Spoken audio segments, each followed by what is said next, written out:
Good afternoon. I'll never forget the day that Lee and Patty showed up at church.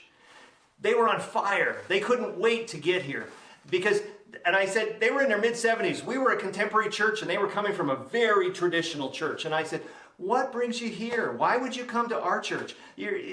Our average age is only 30 and it's not the same. They began to tell me a very sad story that I have never forgotten, and it has always shaped what I've done. You see, what they did is they had been inviting their neighbor to come to church with them, and their neighbor had always said no. But they kept trying, they kept passing her different things, they kept giving her things, they were friends. And finally one day, she said, I'll go with you tomorrow. And they were so excited, they could not wait to get there. They didn't hardly sleep at all Friday night. And when they got up in the morning, they knocked on her door and they got her in the car and they drove her to church. And they got out of church and they were chattering and they were talking and they were just absolutely loving what was going to happen. And as they walked up to the church, there was these stairs to go up and open up these two wooden big oak doors. One of the doors opened and a greeter stepped out and she pointed to the guest and she says, "We don't come to church dressed like that." And that lady turned beet red. And Lee and Patty turned red out of anger. They all turned and they walked away. The friend said, "I'll never go to church with you again." And they showed up at my church the very next week and they said, "We will not be back to that church," because they do not understand what it means to have a culture of outreach and evangelism, and your church does. So that's why we came. Understanding the mind of an outsider is one of the keys to figuring out how to create a culture of outreach and evangelism. We do it all the time. We speak in insider language. We talk about, I remember the first time I showed up at church, my mom had been raised a Seventh-day Adventist, and she dragged me off to church when I was 12 years old. And I heard this little old lady, she must have been 80 years old. She says to another old lady, she was talking to her, and all of a sudden she called her a dork. And I'm like, what? That little old lady called the other little old lady a dork. What is she thinking? You can't do that. This is church. You're supposed to be nice. And my mom had to explain to me that she was talking about Dorcas. See, we do it all the time. We talk about the GC. We talk about tithes and offering. We talk about Loam and Linda. We talk about cradle rolls. Why do we roll cradles around? We speak in insider language. We have to explain what we're talking about. I had a lady one time at my church. She'd been going to church for 2 years. And she came to me and she said, "Raj, who is Alan B. White? I want to know who he is. He gets quoted all the time in Sabbath school. Who is Alan?" I said, "You've been coming here 2 years and you don't know that Alan is Ellen and it's a woman, not a guy? What are we doing?" So I don't use phrases like my favorite author or Sister White or the GC. I try to explain what I'm talking about because that my church members understand what I'm trying to do, and the outsiders that are visiting us at church aren't confused by what's going on. There's 5 key things that we do to create a culture of outreach and evangelism. The first one starts with redemptive friendships. It's about getting into the community one-on-one. We talk about it almost every week. Let's get into the community. Let's build friendships. Let's have a barbecue and invite our next door neighbor over. Let's play volleyball in the front yard. Let's go for a hike together, and let's invite our unchurched friends to go with us. Building redemptive friendships is about rubbing shoulders with people who don't yet know Jesus. Building friendships is one of the most important things we do because it tells people that they matter. See, I had built a friendship with my next door neighbor. We would do things together as families. We would go out to eat together. We went to a Michael Card concert once together. We did some other things together, and he'd come over and borrow tools from me, a hammer and a saw or something, and a chainsaw, and I'd go and he'd borrow my rototiller, and I'd borrow his lawn tractor and some other tools, and we just share back and forth all the time. One day he walks over and just to say hi, and I said, "Did your wife tell you that I'm ticked off at you?" He's like, "Why? What are you ticked off about? What did I do?" I said, "You keep coming and getting those tools that I borrowed. Stop it. I want to keep them in my garage so I don't have to keep coming to your house." He laughed, I laughed. We just had a good time. One day I came home from church and I said, "Hey, Greg, how's it going?" He says, "Going great." He said, "What'd you do?" I said, "I just got home from church. I was preaching about you today." He says, "Because I don't keep the Sabbath?" I said, no. I said, I was talking about what a good thing it is to have good friends. And he's like, oh, that's cool. And I said, yeah. We had built a friendship. We had built a bond. We were good friends. And when 9/11 happened and the buildings crashed down, he's an engineer. And he comes to me and he says, Raj, as an engineer, we design buildings so they don't crash like that. What's going on? Does the book of Revelation talk about this kind of stuff?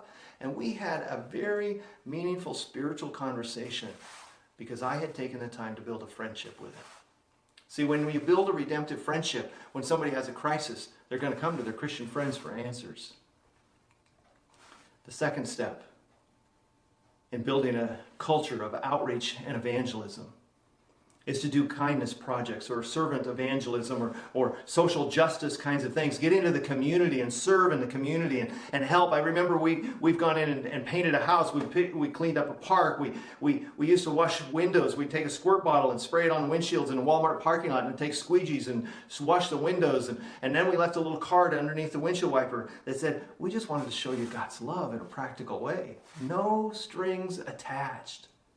One day we were handing out water bottles at a state fair on a Sabbath afternoon. We were standing in front of the fairgrounds, handing out water bottles. I would be handing water bottles to my kids. I'm passing out here, passing out there, and I'm handing out water bottles as fast as I can. And this lady walks by, and she says, who's doing this? Who are you? I said, we're a church, and I named the name of the church, and she goes, I've heard of you. And I thought, that's what we're trying to do. See, we're trying to create an atmosphere where people understand that our church goes into the community and serves. That's what we're hoping for. That's what we're trying to get accomplished. And as we're doing that, we're creating a culture of outreach and evangelism amongst the church. The third thing we do is have a bridge event. It might be a Financial Peace University class at the church. It might be a healthy cooking club thing. It might be, we invited the Portland Veg Fest in one time to watch a screening of a movie. We do a God's Closet where we give away children's clothing. We have our community service center where we give away food. The idea behind a bridge event is to bring people through the doors of the church. So we open the doors wide with a non-religious event where we're not asking for decisions. We're not twisting any arms. A bridge event simply says, come, we want to teach you a class. We want to do a parenting class, a financial management class, something like that. So they walk through the doors of the church and in their mind they're going, I know somebody that goes to that church. I like them. And that church is always doing stuff outside the walls of their church into the community. They're serving our community. And I went to one of their classes. It was on finances, and I learned some really good things. That leads us to the fourth thing, and that's when we begin to sow religious literature. We give away science magazines. We give away Steps to Christ. We do a mass mailing for Bible studies. We might do a mass mailing during COVID. We did a mass mailing for the Science Magazine COVID edition, and we mailed these things out. We hand these things out. We have science news boxes. We have literature that's always available at various places around the community, and it's stamped maybe with our information on the back of it. The idea is, let's get the word out. Because once people say, I've got a friend or two to go to that church, I see that church always serving in the community. I've gone to one of their classes. It was a parenting class or a cooking class. And I've read some of their literature. It's not bad. We have begun creating a culture of evangelism where people are ready to be brought in to the church. We've created a culture within the church to say, let's go have fun together serving. Let's go have fun together handing stuff out.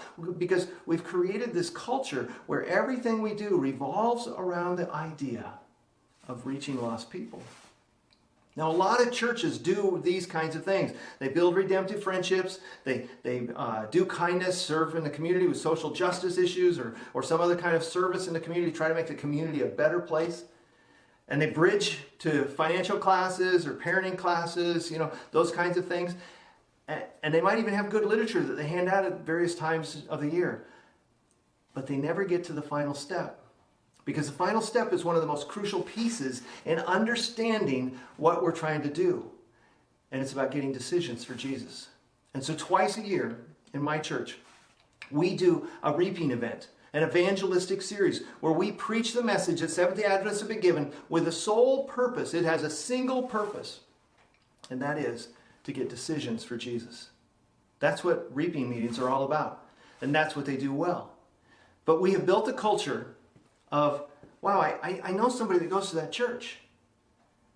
They're always serving in this community, doing really cool things. And I went to one of their classes, and the walls of the church didn't fall in on me. I mean, I didn't get struck by lightning. And I read some of their literature. It makes me think I should go hear some more about what they have to say. And they're having this prophecy seminar come up. I should go hear it.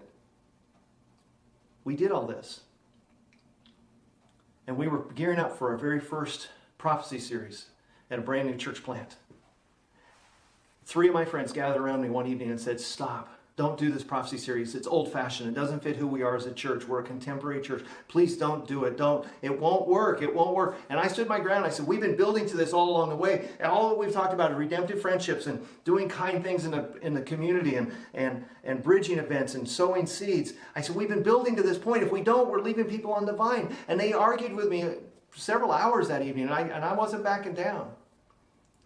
And in the end, when we baptized 50 people, they came back and apologized because they said, we see how it came together. We see how it works. We see how you led the way to help people get to the point of making a decision. We had created a culture of evangelism that we never want to get very far away from, so we do it twice a year. We run these cycles twice a year because it is that important.